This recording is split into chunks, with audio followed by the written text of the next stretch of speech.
Eu fiquei olhando esse tema aqui, eu falei, vou pregar nesse tema aqui, ó. Vou pregar nesse tema aqui. Aí eu perguntei para o Cauã, né, qual a versão que é, mas estava aqui, né, Cauã? Aí a versão NVI, né? Então eu quero que você abra comigo em Romanos capítulo de número 8. Bom, Danilo, se o senhor puder colocar aqui no telepronto, aqui na versão NVI para mim, Romanos capítulo 8, nós vamos ler a partir do versículo de número 1 até o versículo de número 15, para nós formarmos aqui um contexto para a glória e louvor do nome do Senhor. Amém? Romanos capítulo de número 8, nós vamos ler o versículo de número 1 até o versículo de número 15. E o versículo de número 13 é onde eles subtraíram ali para tirarem o tema do culto de hoje para o culto dos jovens. Que Deus possa e continuará abençoando a vida de cada um dos jovens, jovens adultos, jovens ancianos. Todos nós somos jovens porque somos restaurados, somos vivificados na pessoa maravilhosa de nosso Senhor e Salvador Jesus Cristo. Amém? Todos encontraram? Diga amém. Amém. Amém. Quem não encontrou, nós esperamos para que a gente possa fazer a leitura, porque o quão importante é a leitura bíblica para a mensagem, para que nós possamos trabalharmos em cima desse tema, em cima desse texto bíblico, dessa porção que nos foi reservada para essa noite do culto com os jovens. Nos últimos cultos, né, os jovens têm pregado, até o nosso irmão Cauã foi na semana passada lá em Itacaoca para ministrar ali a palavra de Deus para a mocidade. E durante essa semana eu estava pensando e falei, não, eu vou me escalar para pregar. Falei, eu vou me escalar para pregar para os jovens. Sou jovem, irmão. Sou um jovem, né? Um jovem. Amém? Todos encontraram Romanos capítulo de número 8, versículo de número 1. A partir do versículo de número 1, nós vamos ler até o versículo de número 15. Amém? Diz assim a palavra do Senhor: portanto, agora já não há mais condenação para aqueles que estão em Cristo, porque por meio de Jesus Cristo, a lei do Espírito de vida me libertou da lei do pecado e da morte. Porque aquilo que a lei fora incapaz de fazer, por estar enfraquecida pela carne, Deus o fez, enviou seu próprio Filho, à semelhança do homem pecador, como oferta pelo pecado, e assim condenou o pecado na carne, a fim de que as justas exigências da lei fossem plenamente satisfeitas em nós, que não vivamos segundo a carne, mas segundo o Espírito. Quem vive segundo a carne tem a mente voltada para o que a carne deseja. Quem vive segundo a carne tem a mente voltada para o que a carne deseja, mas quem vive de acordo com o Espírito tem a mente voltada para o que o Espírito deseja. A mentalidade da carne é morte, mas a mentalidade do Espírito é vida e paz. A mentalidade da carne é morte, mas a mentalidade do Espírito é vida e paz. A mentalidade da carne é inimiga de Deus, porque não se submete à lei de Deus, nem pode fazê-la. Quem é dominado pela carne não pode agradar a Deus. Quem é dominado pela carne não pode agradar a Deus. Entretanto, vocês não estão sob o domínio da carne, mas do Espírito, se de fato o Espírito de Deus habita em vocês. E se alguém não tem o Espírito de Cristo, não pertence a Cristo. Mas se Cristo está em vocês, o corpo está morto por causa do pecado, mas o Espírito está vivo por causa da justiça. Se o Espírito daquele que ressuscitou Jesus dentre os mortos habita em vocês, aquele que ressuscitou a Cristo dentre os mortos também dará vida em seus corpos mortais, por meio do seu Espírito que habita em vocês. Portanto, irmãos, estamos em dívida, não para com a carne, para vivermos sujeitos a ela. Pois se vocês viverem de acordo com a carne, que é o versículo que não é o versículo tema, porque se vocês viverem de acordo com a carne, morrerão. Mas se pelo Espírito viverdes, não morrereis. se pelo Espírito fizerdes morrer os atos do corpo, viverão. Porque todos os que são guiados pelo Espírito de Deus são filhos de Deus.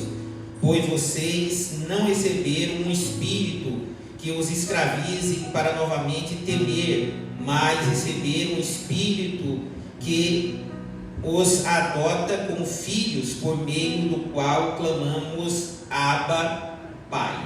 Amém? Irmãos, eu gostaria de ministrar dentro desse tema. Pode colocar lá o cartaz, aí a gente vai acompanhando aqui. Eu consegui até enxergar aqui a letra, né, da Bíblia. E o tema desse culto de hoje, o tema que eles tiraram, extraíram daqui, é a morte que gera a vida. O apóstolo Paulo, ele apresenta, não somente ele, mas o Novo Testamento, aliás, ele apresenta uma abordagem um pouco diferente da abordagem do Antigo Testamento em relação à vida e à morte. Esse tema parece até contraditório, é uma morte que gera a vida. Logicamente, a nossa mente humana, cauterizada, talvez não consiga compreender, e os homens naturalmente não conseguem compreender que a morte só pode gerar vida em Cristo Jesus. O homem sem Deus, naturalmente, ele está morto. Não a morte biológica, não a morte física, mas a morte espiritual. A Bíblia vai dizer que todos pecamos, destituídos estamos da glória de Deus, fomos separados, somos inimigos, estamos distantes da presença do nosso Deus, mas através da morte de nosso Senhor e Salvador Jesus Cristo, nós fomos reconciliados. O apóstolo Paulo, aqui nessa mesma carta, ele traz a doutrina da reconciliação, a doutrina da justificação, para fazer em Cristo convergir todas as coisas e glorificar o nome de nosso Senhor e Salvador. O tema que nós estamos aqui observando, a vida que gera morte, o apóstolo São Paulo, ele nessa carta que é considerada a carta magna, o apóstolo Paulo, nós sabemos que ele escreve no total de 13 cartas ou epístolas, porque a palavra epístola do grego é traduzida por carta. Ele escreve no Novo Testamento 13 cartas, delas divididas em cartas pastorais e também as cartas chamadas cartas que ele escreve na prisão, sendo um homem livre, porque a prisão física nunca aprisionou deveras Paulo, pelo contrário, ele foi preso fisicamente, mas liberto quando Jesus apareceu a ele, quando ele estava indo para a cidade de Damasco. Jesus o libertou da sua incredulidade, o libertou da sua religiosidade, para fazer dele um grande homem de Deus. O apóstolo São Paulo, debaixo da inspiração do Espírito Santo, ele escreve esta carta, e no capítulo de número 8, o apóstolo São Paulo, ele faz esta abordagem, ele apresenta a relação da vida para com a morte, e da morte para com a vida. E o versículo de número 13 vai dizer: se pois vocês viverem de acordo com a carne, morrerão, mas se pelo Espírito fizerem morrer os atos do corpo, viverão. Irmãos, parece até um pouco contraditório, né, nós mortificarmos. E o apóstolo São Paulo, ele está dizendo aqui, não da morte física, mas Paulo, ele está falando aqui acerca da morte espiritual, que nós devemos morrer espiritualmente para nascermos de novo segundo a vontade do próprio Deus. Quando nós lemos no Evangelho de João, no capítulo de número 3, é aquela passagem que os irmãos bem conhecem, onde Nicodemos, que era um príncipe das sinagogas, ele vai ter com Jesus pela madrugada, e ali, quando ele está conversando com Jesus, Jesus diz para ele que era necessário ele nascer de novo, que era necessário ele morrer para o mundo. Não é isso que está escrito ali, mas ali está escrito que era necessário ele nascer de novo, e para isso ele teria que receber a Jesus, mortificar o velho homem e ressignificar a sua vida agora a partir das palavras que Jesus estava ministrando ao seu coração. E quando o apóstolo São Paulo escreve esta carta, a partir do versículo de número 1, ele já começa dizendo: porque nenhuma condenação há para aqueles que estão em Cristo. E nós vamos ver diversas vezes o apóstolo São Paulo falando sobre vida, sobre morte, sobre ressurreição, sobre mortificar corpo ou a nossa carne. A palavra grega que aparece aqui para carne é a palavra sarkes ou sarkos. Vai depender muito da terminação, vai depender muito da causa da língua grega, mas não é isso que nós vamos aqui abordar. E o apóstolo São Paulo, então, ele traz essa linguagem, essa forma de apresentar a vida por uma outra perspectiva que os judeus não tinham essa capacidade de compreender. Os judeus tinham dificuldade em compreender as coisas abstratas. E Paulo, então, ele apresenta agora a vida por uma outra perspectiva, pela perspectiva do Evangelho, pela perspectiva da revelação de nosso Senhor e Salvador Jesus Cristo. Quando nós olhamos, e Paulo ele escreve, como eu falei para os irmãos, 13 cartas, e ele segue essa mesma mentalidade. Quando nós olhamos, um exemplo, lá em Efésios capítulo de número 2, no versículo de número 1, pode colocar aí na tela para nós, Efésios capítulo de número 2, versículo de número 1, pode colocar na versão NVI mesmo, a gente segue dessa mesma versão. Vocês estavam mortos em suas transgressões e nos seus pecados. A humanidade sem Deus, ela está não fisicamente morta, mas ela está espiritualmente morta por conta dos pecados e transgressões que nós cometemos. Pode pular para o versículo de número 2, Efésios 2:2. Olha o que diz para complementar isso: nos quais costumávamos viver quando seguíamos os padrões desse mundo e o príncipe do poder do ar, o espírito que agora atua nos filhos da desobediência, dos quais nós também outro tempo estávamos subjugados a esse mesmo domínio. O império das trevas dominava sobre a nossa vida. O apóstolo São Paulo, então, ele apresenta aqui o tema que nos foi proposto aqui, a morte que gera vida. E literalmente, irmãos, a morte, quando nós morremos para o mundo e vivemos para Cristo, gera a vida, mas não a vida biológica apenas, mas também a vida espiritual em Cristo Jesus. Gostaria de abrir também com os irmãos lá em 1 de João, capítulo de número 3, versículo de número 14, 1 João, capítulo de número 3, versículo de número 14 da palavra de Deus. Olha o que nos diz o versículo 14: sabemos que passamos da morte para a vida, porque amamos os irmãos. Quem não ama permanece na morte. Sabemos que passamos da onde? Da morte para a vida. Por quê? Porque toda a humanidade sem Deus, ela está morta.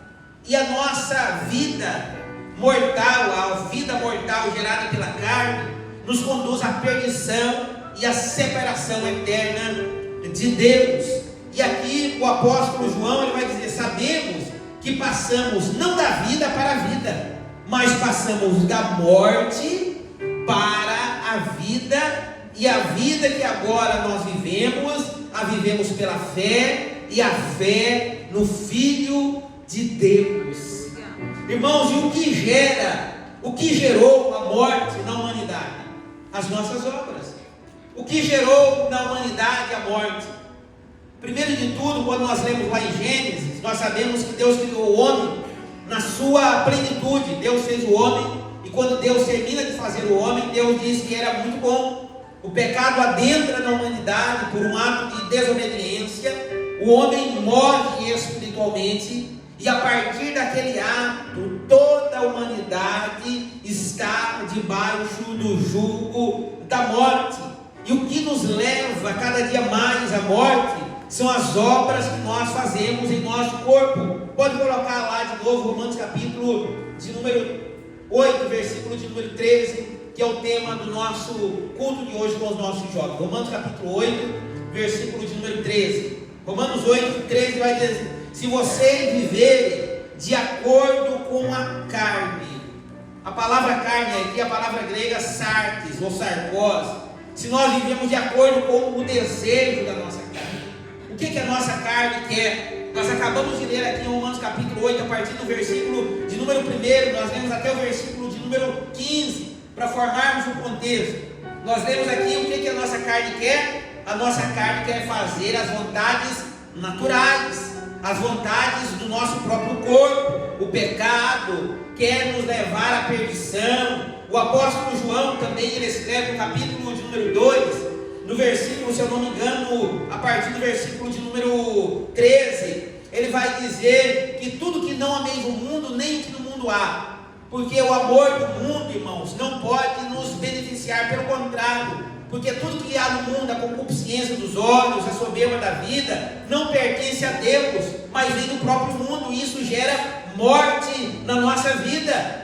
Mas o versículo de número 8 de Romanos, capítulo de número 13, pois se vocês viverem de acordo com a vontade da vossa própria carne, o que nós vamos fazer? Nós vamos morrer. Por isso que nós, irmãos, devemos mortificar a nossa carne com os seus desejos, com a sua vontade. É bem verdade, irmãos, que estamos nessa luta, estamos vivendo numa dualidade. O nosso corpo físico, a nossa carne natural, quer que nós venhamos praticar as obras da carne, mas o nosso espírito, vivificado pelo próprio Cristo, não o Espírito Santo que habita em nós, mas o nosso espírito, vivificado por Jesus, no ato de sua ressurreição, agora quer nos conduzir à vida, e a vida com abundância. Existe essa luta, essa dualidade dentro de nosso coração, dentro de nosso corpo. Nós muitas vezes, irmãos, o apóstolo São Paulo, ele vai dizer em determinada vez, que o bem que ele queria fazer, ele não fazia, mas o mal que ele não desejava, ele estava sempre fazendo, porque nem Paulo, nem João, nem Pedro, nem Tiago, nem André, nem Lucas, nem Mateus, nenhum desses homens, irmãos, foi livre da sua carne física. Eles continuaram vivendo, eles continuaram tendo desejo, eles continuaram tendo vontades que não agradavam a Deus, mas ao passo que eles iam caminhando com Jesus, com o Espírito vivificado pelo próprio Deus, agora o seu Espírito vivificado os levava para a presença de Deus. Mas de vez em quando alguém decide se afastar, decide deixar de buscar ao Senhor, o que acontece, irmãos? A nossa carne, ela predomina sobre a nossa vontade. A nossa carne, então, ela passa a praticar as obras que o apóstolo São Paulo escreve ali em Gálatas, capítulo 5, a partir do versículo de número 19. Ele vai dizer que as obras da carne, elas são manifestas, elas são conhecidas, que é o que? É inimizade, é porfia, é prostituição, é adultério. Tudo isso, irmão, faz parte das obras da carne. E as obras da carne nos levam à morte espiritual, e a morte espiritual nos leva à perdição eterna. Mas Deus, através de nosso Senhor e Salvador Jesus Cristo, Ele primeiro morreu, ressuscitou dentre os mortos, e a Bíblia diz que Ele, ao ressuscitar, nos deu vida, e agora a vida que nós vivemos por causa de Jesus. É por causa de Jesus. O apóstolo São Paulo aqui, ele não está falando da vida apenas biológica, porque nós vamos, irmãos, vivermos por um tempo. O ser humano, a expectativa de vida hoje talvez seja, em média, mundialmente falando, entre 70 a 80 anos. Alguém talvez ultrapasse essa marca, alguém talvez não chegue a essa marca, mas a expectativa de vida hoje talvez seja entre 70, 80, 85, aqueles que são um pouco mais cuidadosos, cautelosos com a sua saúde, vivam um pouco mais. Mas essa é a média de expectativa de vida. Mas o apóstolo São Paulo, ele não está falando dessa vida biológica, ele está falando da vida eterna. Da mesma forma que o apóstolo São Paulo, aqui ele não está falando da morte biológica, porque ele mesmo vai falar, quando nós lemos lá em 1 Tessalonicenses, no capítulo de número 4, a partir do versículo de número 13, o apóstolo São Paulo, ele traz uma abordagem um pouco diferente. Ele emprega uma palavra um pouco diferenciada para se referir à morte dos cristãos. Olha o que ele diz, 1 Tessalonicenses 4 e 13. Meus irmãos, não queremos que vocês sejam ignorantes quanto aos que já dormem. Paulo, ele usa uma palavra aqui, dormir, para se referir não apenas ao sono, cotidiano, mas ele está falando aos irmãos que já partiram do Senhor. Ele usa uma figura de linguagem, uma analogia, que aquele que está em Cristo, quando ele passa dessa vida para a eternidade, é como se fosse um sono, é como se estivesse dormindo. Irmãos, coisa boa é dormir. Quem não gosta de dormir? Levanta a mão, que eu vou ligar para você 3, 4, 5 horas da manhã, para você não dormir. Irmãos, o sono é uma delícia. A própria ciência já comprovou que a falta de sono, quando a pessoa não dorme bem, no mínimo entre 7, 8 horas, 9 horas por dia, provavelmente a pessoa que dorme pouco, ela tem mais tendência a ter problemas de saúde, a ter problemas musculares, a ter dificuldade de concentração durante o dia. Ou seja, o sono é uma dádiva que Deus nos deu. E o apóstolo São Paulo, aqui se referindo ao arrebatamento, ao arpazo, ao rapto da igreja, ele começa dizendo: irmãos, eu não quero que vocês sejam ignorantes quanto àqueles que dormem, porque não se entristeçam como os outros que não têm esperança. As outras pessoas que não têm esperança da vida eterna, quando alguém morre, elas se entristecem, elas lamentam, elas ficam em pranto, em luto quase interminável. Mas aquele que está em Cristo, ele sabe que quando ele fechar os seus olhos aqui, irmãos, esses olhos carnais, esses olhos que nos limitam, esses olhos que às vezes nos atrapalham, quando nós fecharmos esses olhos aqui, se estivermos em Cristo, acordaremos na eternidade gloriosa, e a morte, a dor, o sofrimento não terá mais domínio sobre a nossa vida. E aí se cumprirá na vida de cada um de nós o que está escrito na Bíblia: tragada foi a morte pela vitória. Ó morte, aonde o céu está o seu aguilhão? Ó inferno, aonde está o seu poder? Porque o poder do inferno, o aguilhão da morte, foi derrotado quando Jesus bradou na cruz do Calvário: tetelestai, está pago, está consumido e consumado. E hoje nós podemos desfrutar da glória da eterna presença de Jesus. O apóstolo São Paulo, ele fala sobre a morte e ele fala sobre a vida. E ele fala que nós passamos da morte para a vida. Se nós mortificarmos, se nós não seguirmos, se nós não obedecermos o desejo da nossa carne, porque o desejo da carne é morte, mas o desejo do Espírito é vida. Nós temos, irmãos, dois caminhos colocados diante de nós. Nós temos o caminho da vida, caminharmos pelo caminho da vida através do Espírito, ou nós temos o outro caminho, o caminho da morte, se nós caminharmos pela obediência dos nossos desejos carnais.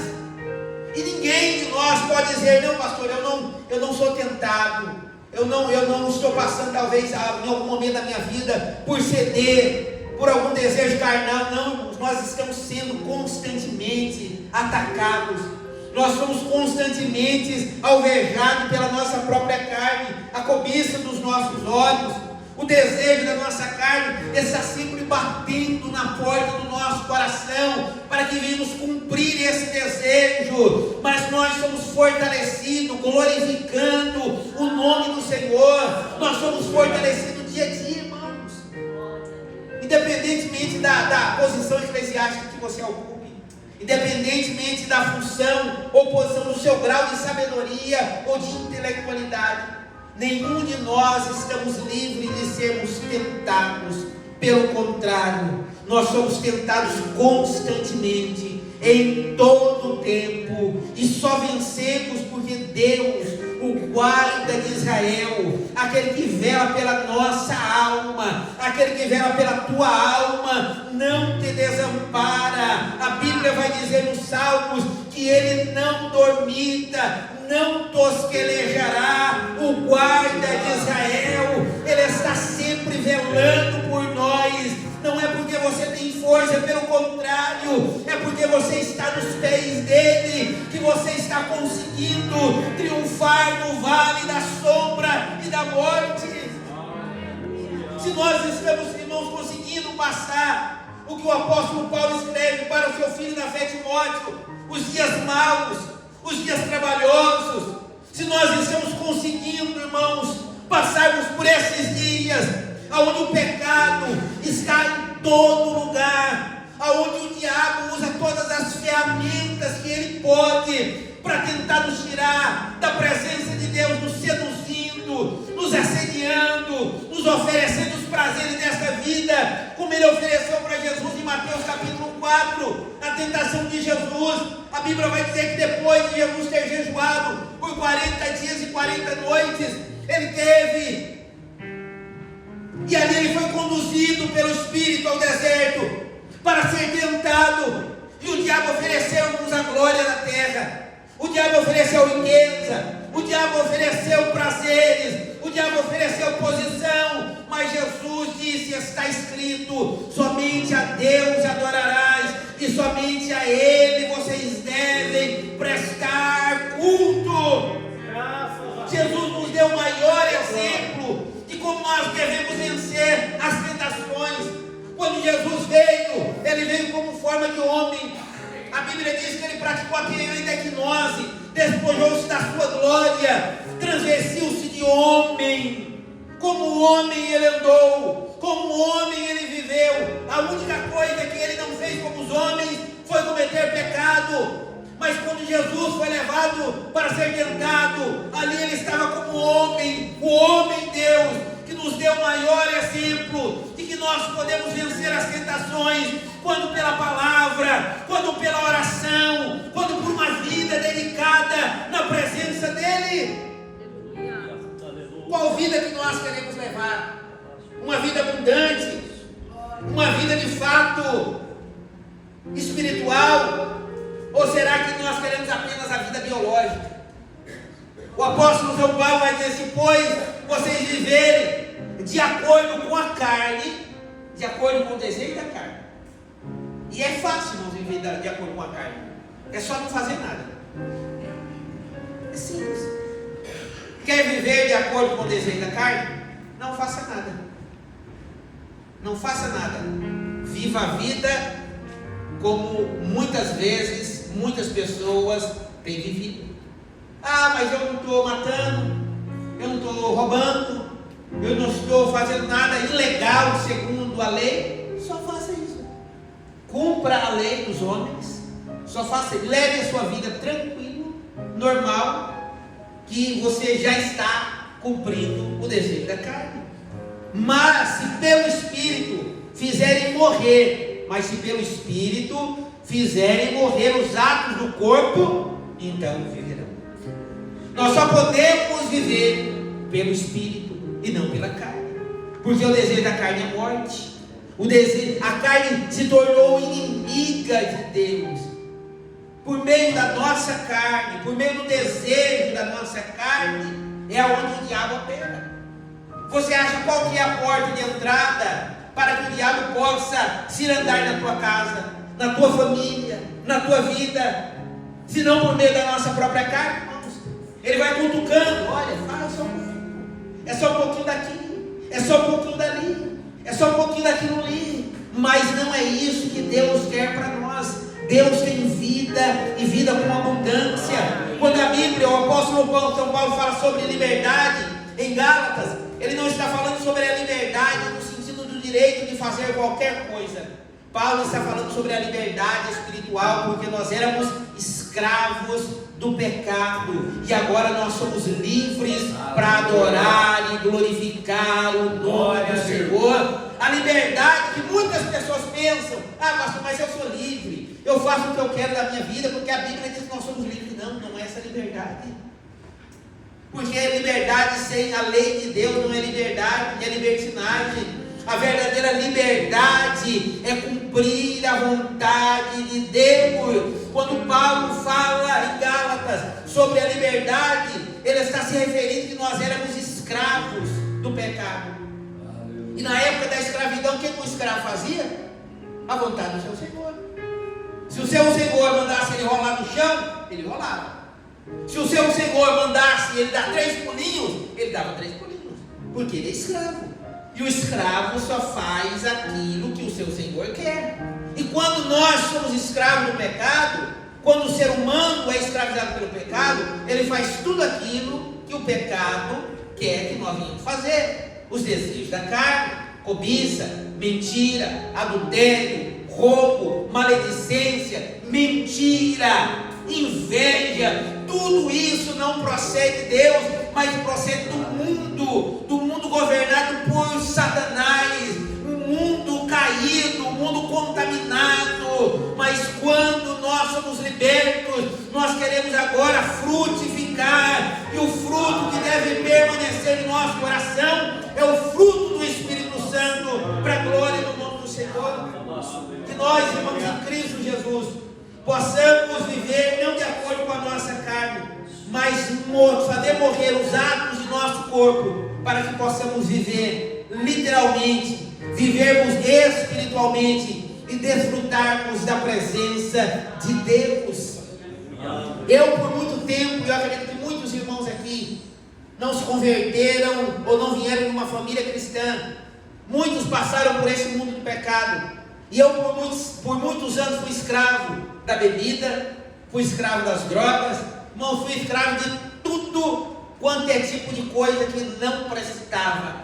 Mas o dia que eu encontrei este Jesus, Ele quebrou as cadeias que me prendiam, e hoje eu entendo que verdadeiramente, irmãos, a liberdade que eu tenho é de adorar o nome do Senhor, é glorificar, não ficar mais dependente. Porque a pessoa que é viciada, um exemplo, numa droga, na cocaína, por exemplo, que é uma droga que vicia bastante, que é bem viciante, chega um certo tempo que não é mais você que é o usuário da droga, é a droga que usa você.